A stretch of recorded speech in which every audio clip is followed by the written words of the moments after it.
Hey guys, are you ready for Alaska? Let's roll then! It has been a childhood dream of my husband to visit this wonderful place, and being honest, it became one of my favorite destinations too. We first flight from Houston to Seattle and then to Anchorage, and that's where our journey began. We have rented a car and drove about 2 hours towards yours, and this is our recreational vehicle, or simply just RV parked in the designated campground and waiting for us. It is our first ever stay in RV. It's definitely a neat experience.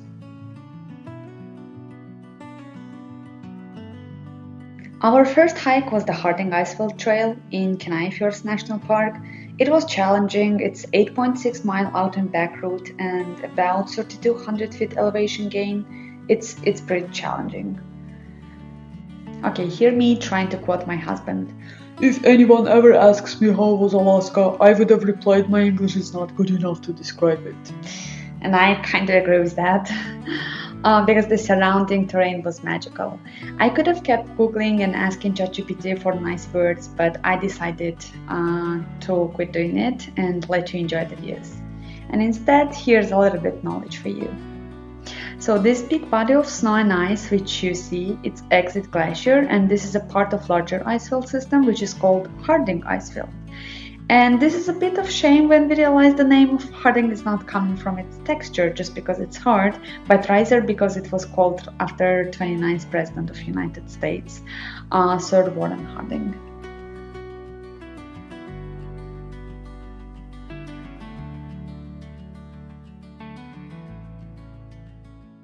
Come on you guys, look at this glacier. Just imagine this huge white monster is moving itself, shaping the terrain around it, providing the fresh water. What else? So overall, glaciers like this are also the actual indicators of the global warming. For this one, there are wooden signs all along the trail showing the position of the glacier across the years, and sadly or not, you realize how much it melted only in just few decades.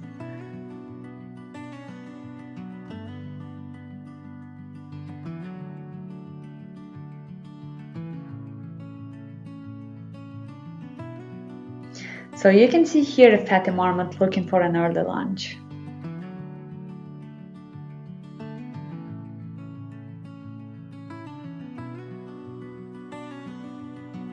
As we kept ascending, the surrounding view slowly changed from nice summer valley to a cold and windy winter field. So you know what's the craziest thing here? It is just 1,000-meter elevation or just 3,400 feet elevation gain above the sea level, and it feels like you are approaching to the North Pole, literally.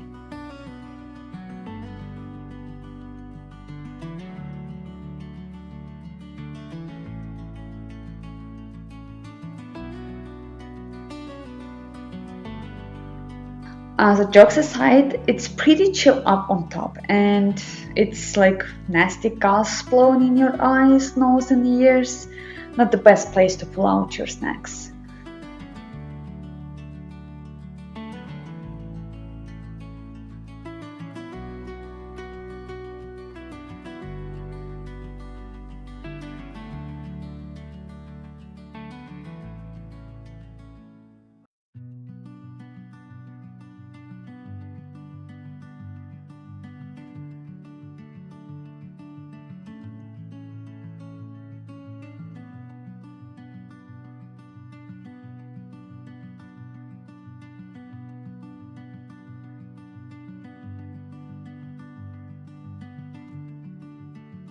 Do you see the label 2005 behind my husband?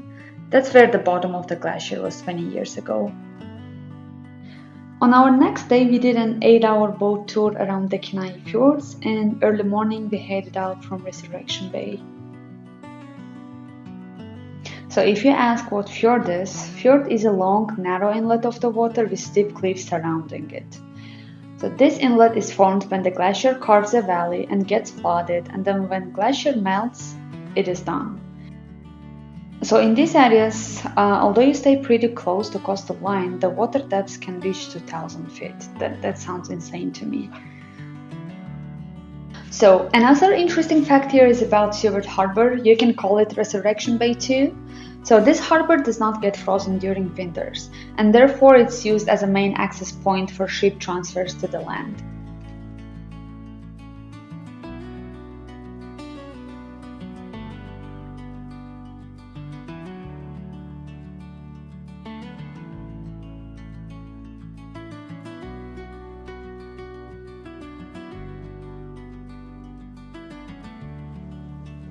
Our first major stop was at the Spire Cove.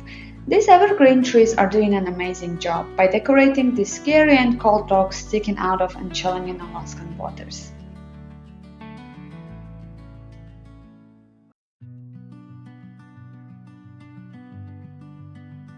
Standing tall and proud, these trees are indeed defying the gravity. Isn't it crazy how these live creatures found its way out of rocks and managed to grow into beautiful giants? We did see lots of sea animals during this tour. This quick glance of the birds that you've just seen, they're called tuft puffins, and we will talk about it a little bit more very soon.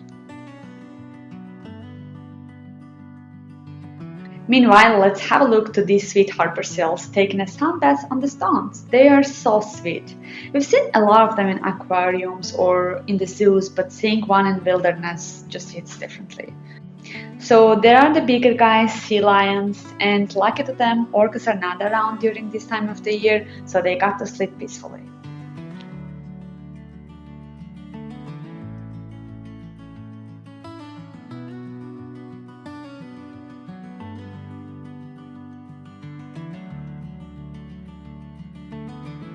Few interesting facts about tuft puffins. These small and funny guys with orange beaks and stylish haircut can dive up to 200 feet deep because of their heavy bones. And the way they move their wings is also so adorable. Oh look, here, one of the puffins sailing on the waves. Alrighty, time for some whales. So guys, we did try our best to capture those underwater mammals, but I'm not sure how successful we were. But I think if you're attentive enough, you might notice the water fountain followed the black back and fin of the humpback whale.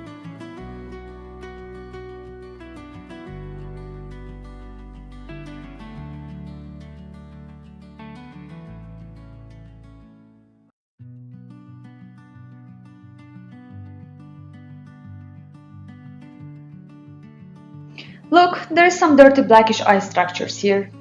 But look at the blue one. So the snow and ice, which most of us are used to see, is white, right? Yeah. White ice is not so very dense and it contains air bubbles, and therefore when light hits it, it gets reflected. And this scattering making it appear white. But the blue ice it's much denser and it absorbs longer wavelengths, red, orange, yellow and green. So all you're left is the blue color.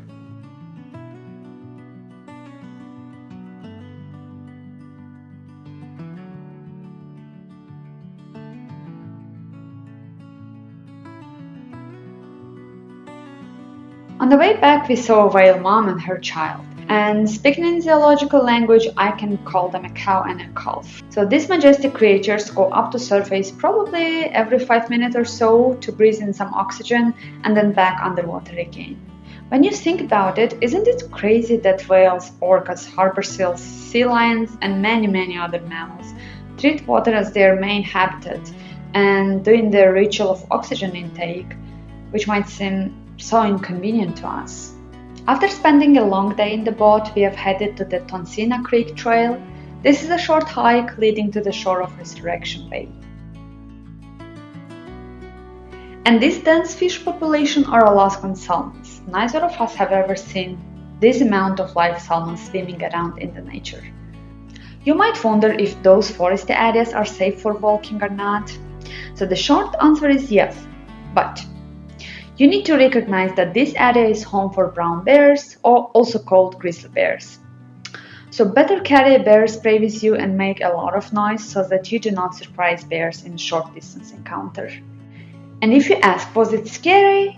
Yes, a bit. Especially when we're doing an early morning hikes with no people on the trail. But luckily we didn't meet any grizzlies during this trip. And these are some sea otters. They were pretty annoyed by our appearance actually, and they did all these funny sounds trying to expel us from their pond.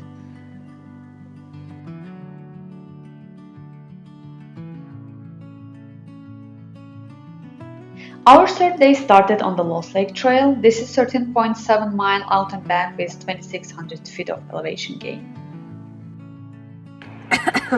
We recently started having electrolytes during long hikes, so this is our second time actually having it. This is with watermelon. Just because you are sweating during hiking and you're losing some ions like sodium and magnesium, this is to compensate those ions, just to avoid you like having cramps in your legs and this kind of stuff. Yep, just add it to the water.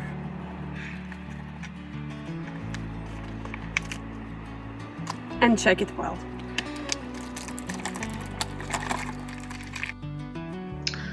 Some electrolyte guidance from me.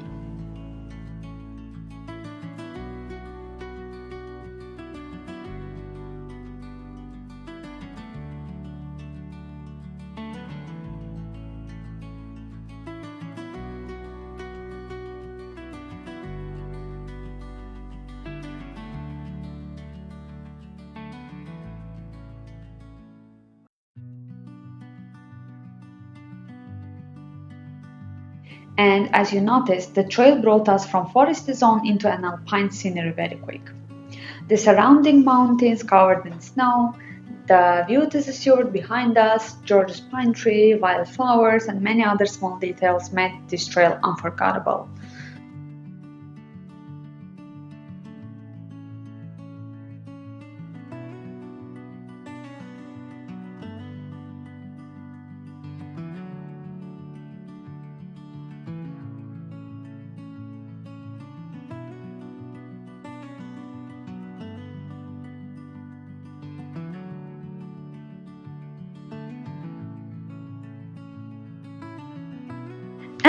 I don't think I need to add anything about lake itself. Just look at its color.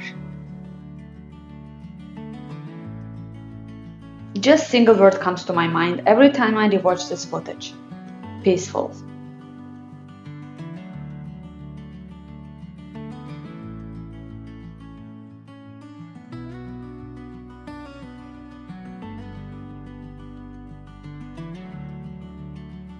On the way back we saw several moose mowing the lawn. Oh, I swear it wasn't me making this joke.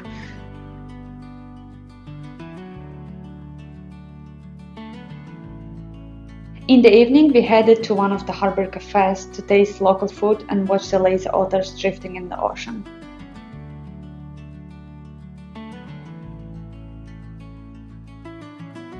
Alrighty, moving to the Bear Glacier. After wearing the thermal suits, life jackets, special flip-flops, and getting short kayaking instruction, we were transferred by a water taxi to one of the icy Kenai bays. Here we spent few hours paddling around the icebergs. The main rule which we were told to follow was stay at least twice of height or length of the iceberg away from it, whichever is greater. You might remember it from physics class that 1/10 of the iceberg is about the sea level, meaning that 90% of the body is submerged. Apart from that, icebergs, especially the newly calved ones, have irregular shapes, making their gravity center very unstable, so they can flip anytime. Combining these two facts, imagine how dangerous it would be to stay around this flipping white giant.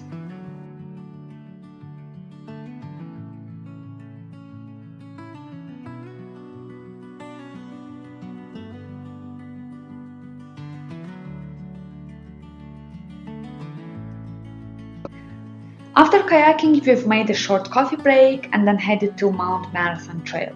This is 5.6-mile long, almost 3,000 feet of elevation. This trail was not a jog at all. From the very start, it welcomed us with a steep rocky terrain which never got easier.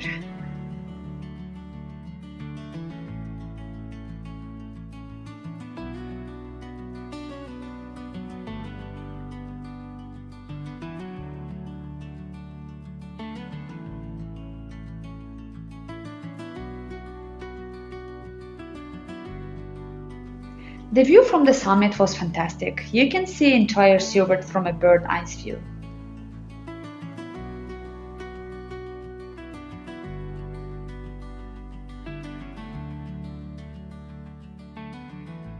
Do you see this grayish part which is a cliff looking towards city? Yeah, it is an alternative trail which people use to hike Mount Marathon and also held actual competition every year during 4th of July.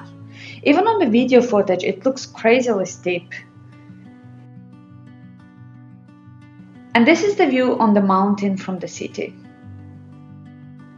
Moving on, next day we drove from Seward all the way to Denali National Park. This beautiful moose didn't really care about passing cars.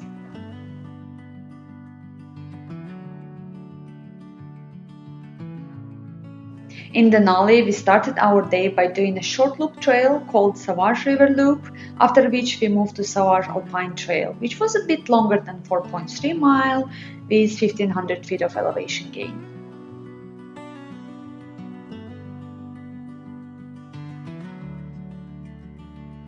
Unfortunately, only minor part of the park is accessible via cars, and if you want to get deeper than 15 miles into the park, you need to use the shuttle bus, which drive you for more than 6 hours, and we couldn't make it due to limited time we had.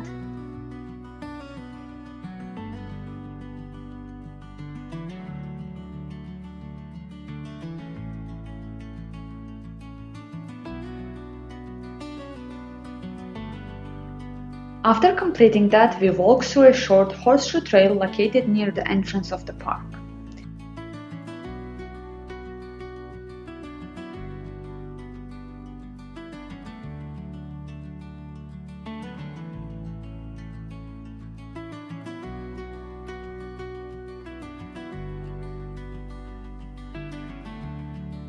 Our last long hike was South Fork Valley Trail, located in Chukatcha State Park. Trail is 11 miles long with 1500 feet of elevation gain.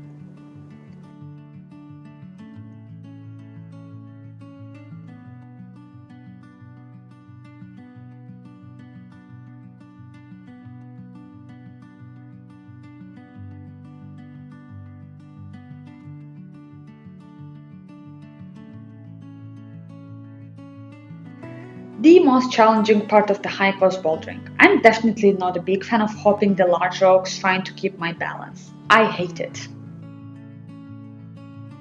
At the end, two absolutely different lakes located side by side were waiting for us. The one on the left, it's called Symphony Lake and has a vibrant blue color as it's fed by the glacier water.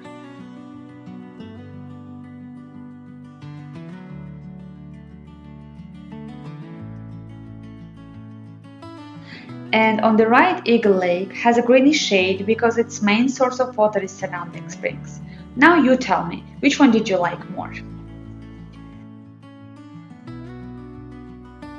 And our Alaska journey comes to an end at this point.